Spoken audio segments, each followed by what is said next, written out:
Hi everyone, my name is Katy Gramling and I am a theater major at Georgia College, and I would like to welcome you to Everything But the Main Show. Today we'll be discussing prologues, curtain raisers, and afterpieces. First, the prologue and its history. The prologue. The prologue seems to be one of the earliest theatrical pieces that wasn't exactly a part of the main show. According to Patrice Pavis and Martin Carlson, who wrote Dictionary of Theater Terms, Concepts, and Analysis, the prologue first appeared in Greek theater, and it was considered the first part of the action before the appearance of the chorus. This later morphed into a monologue explaining the origins of the action. According to Oscar G. Brockett and Franklin Hildy, who wrote our textbook, The History of the Theater, the prologue is seen in Greek comedies, and there it creates the mood and presents the premise for the production.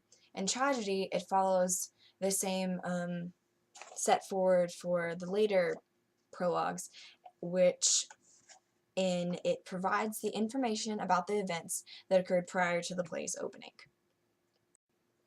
As time progressed, prologues seemed to morph into something else. For example, in classical French and German time, it was used to gain the favor of monarchs.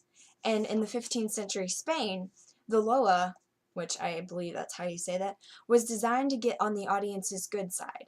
So basically the prologue morphed into something that was used to get the audience to enjoy the play, or at least try to think about enjoying the play. The death of the prologue came with the movement of realism. It wasn't exactly realistic for somebody to come out and to talk to the audience before the show occurred, so prologues began to decline during this time. However, they didn't completely die out.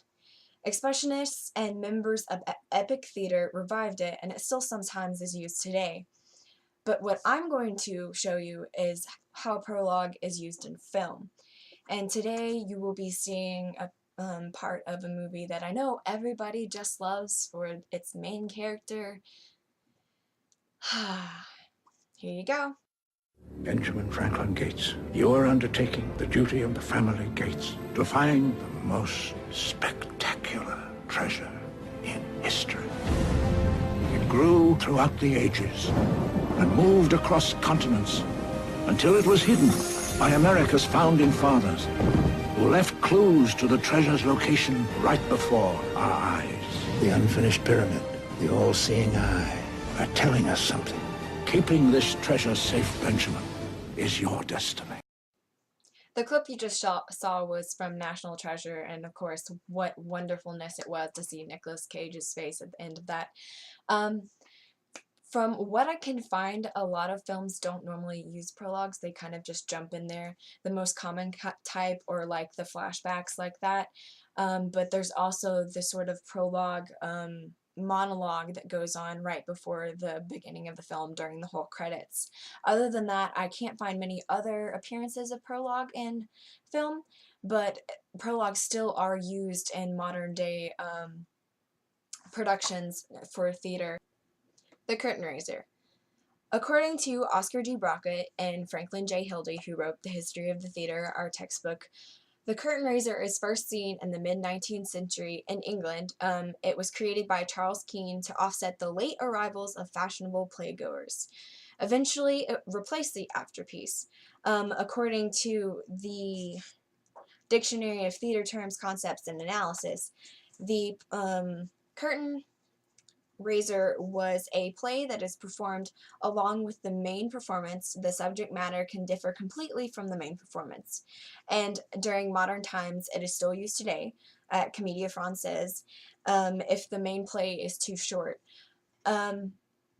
Over time, between the invention of the curtain raiser and now, the curtain raiser's popularity declined increasingly. We don't really see them a lot now, but however, there are some in film, and some of you will really recognize these because they're known as Pixar shorts, and I'm going to show you a part of one of my favorite Pixar shorts.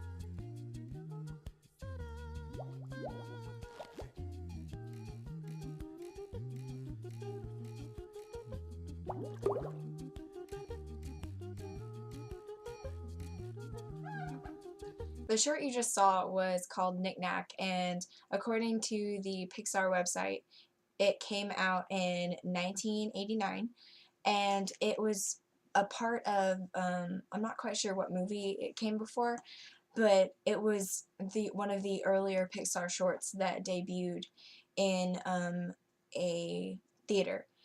The earliest short to debut in a theater was Luxor Jr., which is the little lamp that goes along with the Pixar logo, and it debuted in theaters in 1986. One of the most well-known Pixar shorts, however, is called Jerry's Game, and it features this guy. Many of you may recognize this character from the short itself, or from the movie Toy Story 2, which is where he showed up as a character who fixed Woody. To draw comparisons between the curtain raisers in the past and the Pixar shorts of current film today, Pixar shorts aren't exactly as long as the curtain raisers. Normally curtain raisers were one act, like I said before, but they still help offset the people who come in late to theaters, and it kind of keeps up the tradition of having something different before the film comes on. So that's it for curtain raisers, and now we'll move on to afterpieces. Afterpieces. Okay, so afterpieces are basically like curtain raisers, but after the play. An example of an afterpiece would be Polly Honeycomb by George Coleman.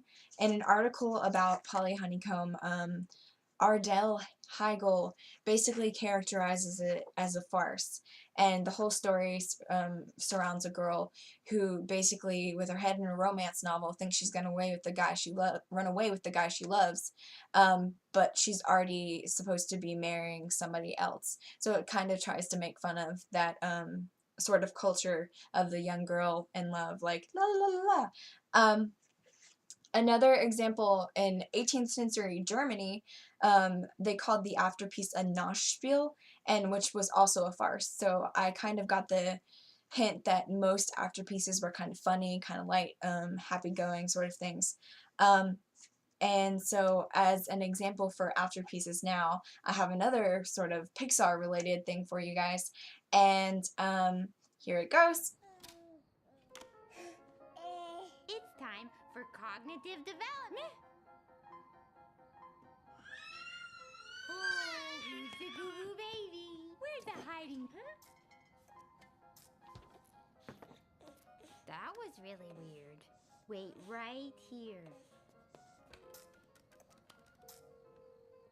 Hello, Mrs. Potter. This is Kari. I have a question about Jack Jack. Can you call me?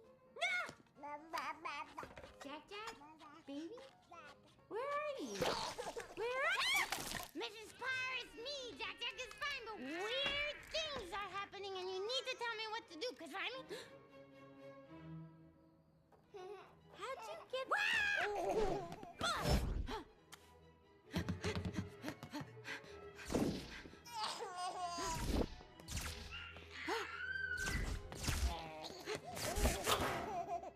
We're gonna calm things down a bit now and look at flashcards. Won't that be fun? Triangle. Good. House. Good. Campfire.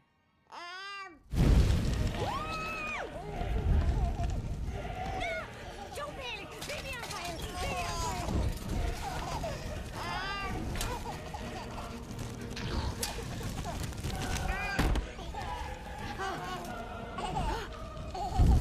Good baby! Nice baby!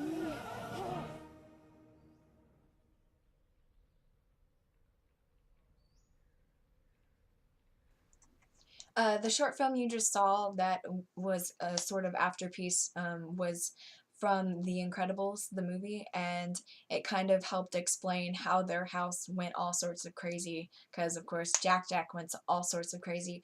Afterpieces are also seen with like hints for new movies. Like I think in one of the Iron Man movies, the afterpiece was Thor's hammer coming down and being found in the desert. So that's it for afterpieces, and curtain call or curtain raisers and prologues. So I hope you enjoyed it, and I hope you have a wonderful day.